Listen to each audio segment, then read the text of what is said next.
Hello my friends, my name is Dragonheart, the Prince of Wales, and welcome back to Mount & Blade 2 Bannerlord. Into today's video, we shall be looking at 8 helpful tips and tricks to help you get started in Mount & Blade 2 Bannerlord. But before we do that, a quick word from our sponsor.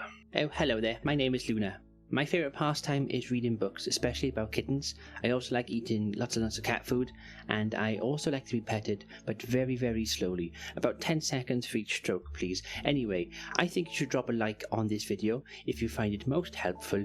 And yes, just show them some support and some love, because the more love that this video gets, the more cat food I get to have. Anyway, back to the video. So for tip number 1, I would definitely recommend doing some tournaments. Firstly, they give you the chance to get used to a variety of weapons, as each tournament round is usually different. So for example, in the first round you may fight with bows and arrows, and then the next round you end up having a one-handed axe and javelins. This will in turn help you master your proficiencies in the skill menu. The other benefits to tournaments are the prize money you can get by placing bets on yourself with clever betting, and also a prized item, which in turn could be a better weapon or a horse that you already have.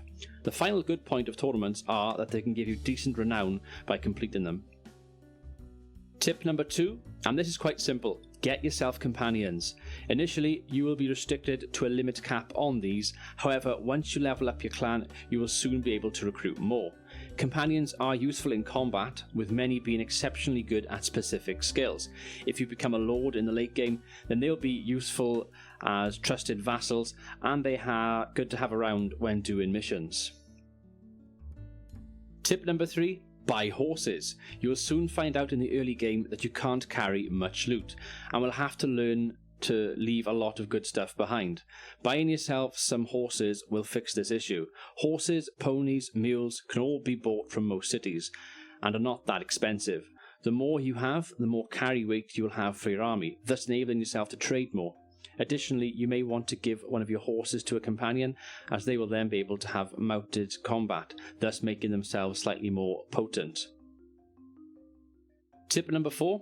Use the in-game Encyclopedia.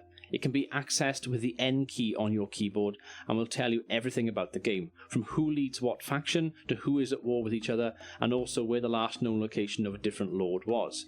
This is a handy tool, as you'll be able to track where different settlements are on the map. Tip number 5, rearrange your troops in the party menu so that your best warriors are on top. The reason you'll want to do this is when you first come across certain missions in towns, or when doing a bandit hideout, the game will take the first 8 troops on your list. You won't want to get caught out by having cavalry in a bandit hideout mission, for example, as they will not have their horses with them. Always put your best troops on top. Tip number 6, keep your eye on profitable trade. I do have a video which explains this in further detail up on the channel, but in its simplest form, purchase products that have a green number and sell them at locations that appear on the Trade Rumours tab when hovering over with the mouse. Sell products that appear with a red number to settlements. If you are clever, then you should be able to gain some decent money in the early game before moving on to greater sources of income such as taxes and owning enterprises. Tip number 7, make use of horseback combat in the early game. I can't stress this enough. You can literally solo armies of looters by being on your horse and shooting them with arrows before finishing off whatever is left with your melee weapon. As you'll be outnumbered, you should get decent enough early game renown, and you'll be quick enough so you shouldn't get caught by the enemy. On the flip side of this, if you go flying in with a sword early on, you can easily get wiped out by multiple enemy attacking you. So being on horseback means you'll be able to be quick enough to get away from troops, and you can also take advantage of ranged warfare by fighting them. Finally, number 8, get better armor. Every time you go into the arena, you'll have different weapons, but your armor will be whatever you are currently wearing.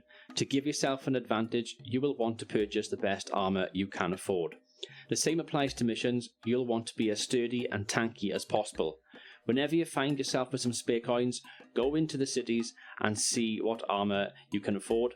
If the armor attribute is higher than your current set, make the purchase. Don't always sell the old pieces of armor though, as they can be useful. They can be given to a companion to bulk them up a bit more should they need it. Anyway guys, that was my list. I've been Dragonheart, the Prince of Wales. Until next time, goodbye.